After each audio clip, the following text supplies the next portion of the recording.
Will the gentleman explain his vote? Opo. Opo. The gentleman may proceed. You have 2 minutes, sir. Maraming salamat po, Ginoong Punong Tagapamahala.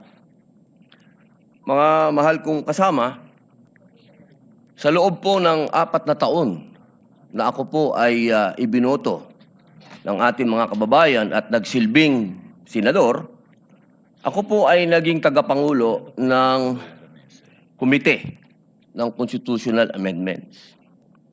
At tuwing meron pong pagdinig, ang lagi po naming pinapatawag ay yung mga sumulat ng konstitusyon.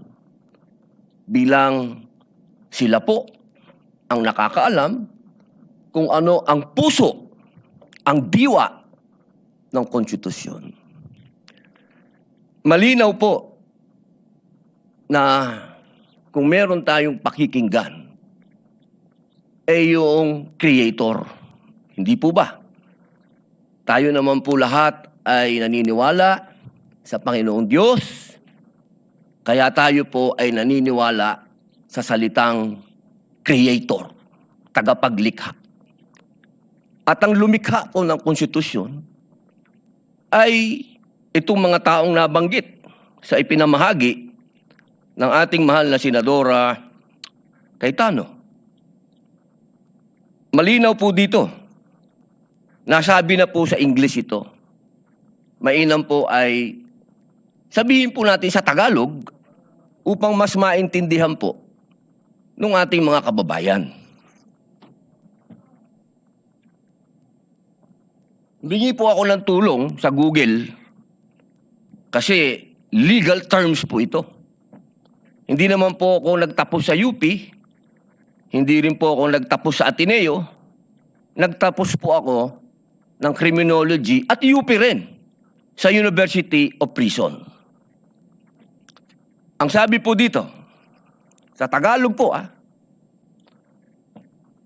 Ginoong Presiding Officer, eksakto ko itong hinihain dahil nagkaroon tayo ng pagkakaiba pagdating sa punong maestrado ng Korte Suprema.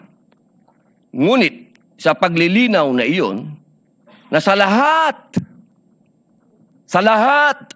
ng ibang mga kaso ay ang Pangulo ng Senado ang mamumuno. Kaya binabawi ko ang nasabing susug. Ang nagsabi po nito ay ang dating Justice Davide.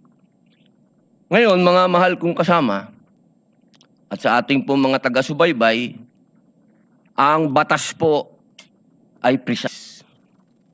Hindi po ito pwedeng iba-ibahin o baluktutin. Kung ano ang sinabi lalo ng saligang batas, ay sana po ay panghawakan natin. Ngayon, sa loob po ng 4 na taong ko dito, lagi pong sinasabi yung tradisyon.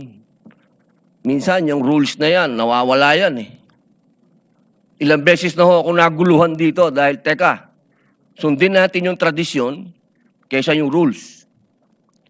2 beses na po nagkaroon ng impeachment. Yung unang impeachment, ang nag-preside ay yung Chief Justice, yung kay Pangulong Estrada. Yung sumunod po, nandito na po ako nun. Ang nag-preside ay ang mahal na Bicolanong kaibigan ko, Senador Chis Escudero. Yun po kasi yung nasasabi sa saligang batas at tradisyon. Yun na po yung nangyari. Ngayon, gusto ko pong tanungin yung mga kasama ko sa majority. Personal na tanong po ito. Nung hinihikayat po akong sumama sa majority, isa lang ang sinabi ko.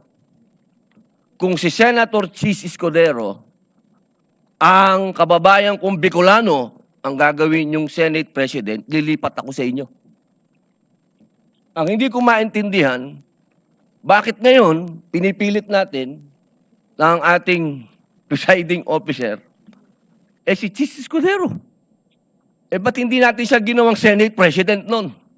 Yun lang po ang tanong ko. Maraming salamat.